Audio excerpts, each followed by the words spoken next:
Control number 42795, please introduce yourself. Good day, Ma'am and Sir. I'm Trixie Joyce Odanao, 25, single, with 2 kids. They are 9 years old and 5 years old. I have 3 brothers and 4 sisters. I am 4th order in my family. What is your educational attainment? High school graduate in San Matias National High School. Why do you want to go to Hong Kong? For myself and to get better life for my family. Have you been to any country before as an OFW? No, but I have experience here in the Philippines as a housemaid. Do you have experience of taking care of a newly born babies and children?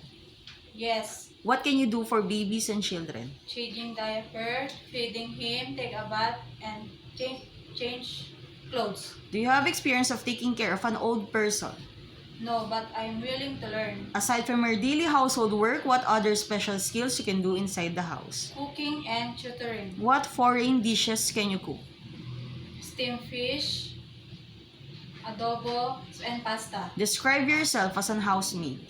Responsible, hardworking, and loyal. During misunderstanding of your employer, what do you do? I say apologize and sorry. Describe your relationship with your past and present employer. How did they treat you? They treat me like a family. Message for your future employer in Hong Kong.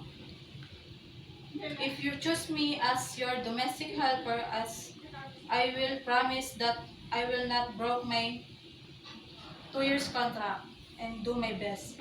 Thank you.